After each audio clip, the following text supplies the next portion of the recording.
Before you even pull your mixer out to make chocolate chip cookies, you have to give your full attention to the ingredients, scaling them carefully using a regular and a mini digital scale, avoiding rounding and estimates, working clean and methodically, and knowing which tools to use and when. If the formula is good, the desired outcome is reliant upon consistency. Cracking, mixing, and scaling whole eggs and egg yolks separately is not optional, but scaling ahead of time is. I scale my ingredients the day before and I store the cold ingredients in the cooler overnight. If a formula developer promises a desired outcome, and you have read through the recipe, made the conversions, and scaled all of the proper ingredients in advance, then you are more likely to hit the target. If you skip these details and blame the recipe developer, you have missed the point of the practice. The 6th Street chocolate chip cookie uses the modified creaming method.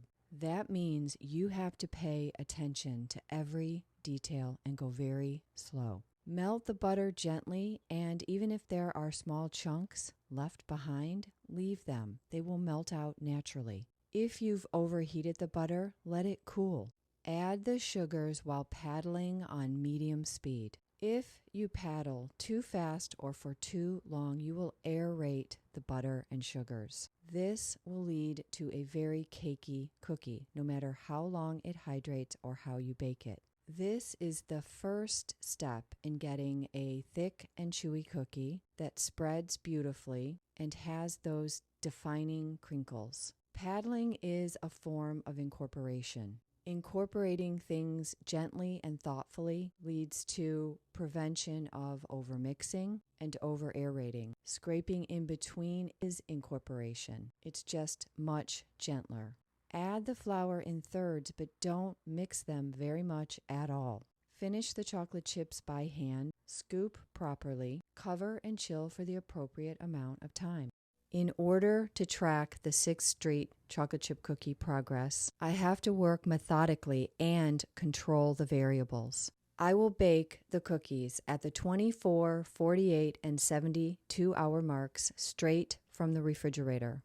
I will bag and freeze each cookie at the same time stamp. I will bake those frozen cookies after a 20-minute slack in the exact same manner with the exact same tools that I am testing the refrigerated cookies now. Every single test bake will be done on a single aluminum tray with a Silpat liner into a 350-degree oven. Each time I will check the bottom of the cookie at the 8-minute mark. If the cookie has begun to spread and take on a little bit of bottom color, I will add a second tray as an insulator. Turn down the oven to 325 degrees, release some of the heat, and bake to the desired color. This 24-hour cookie is cakey and lacks flavor. I would not sell it, nor would I serve it. It needs longer to hydrate properly and will benefit from a frozen bake.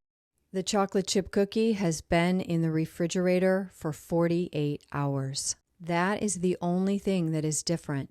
The baking tools and technique are exactly the same. I froze one 48-hour cookie so that I can bake it from frozen later.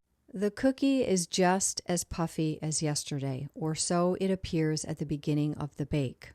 If anything, the oven spring is greater than yesterday. The cookie did settle down a little bit as it roasted, and after it cooled, I broke it in half and gave it a taste. I immediately noticed the cookie was softer than yesterday, and it had a better chew and flavor. This video has the back-to-back, 24, 48, 24, 48. How do they look different to you? How will the 72-hour cookie be different from these two? 24-hour increments seem to make a big difference, and I still predict the frozen will be the best. This cookie was developed in an artisan bakery. In production, it's never baked from the refrigerator. After the dough has been properly hydrated, it goes into the freezer. Frozen cookies are counted and placed on trays and slacked before being baked. Slack time is based on the room temperature and the type and temperature of your oven. Frozen cookies stay firm in the center while the exterior melts slowly. There is no one answer for how long a cookie should slack. This cookie baked from the refrigerator at the 72-hour mark looks a lot like the cookies baked at 24 and 48 hours. But it tastes very different and has a much denser texture. It still looks cakey, but once cooled, it's very moist and chewy. In order to get that signature crinkle, chewy, flatter cookie without banging the tray, I'll need to test the cookie from the freezer. Different slacking times, different oven temperatures, and bake times. It's a test, a fresh approach to dial in the perfect finished bake. Have you ever noticed your chocolate chip cookies being puffy and cakey after a standard bake? This happens because 350 degrees for 10 to 12 minutes is an oversimplification of a complex process.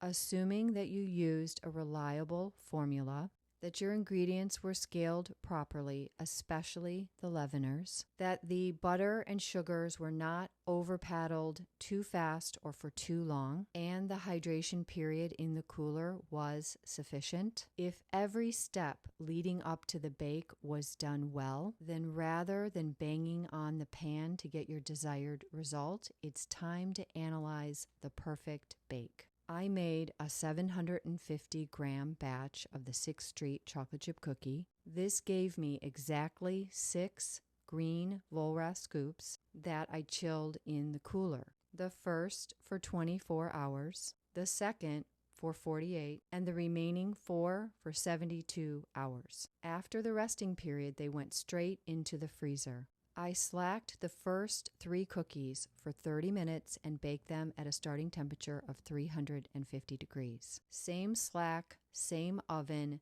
different resting times. I slacked the 4th cookie for 30 minutes, but I lowered the starting temperature to 340 degrees.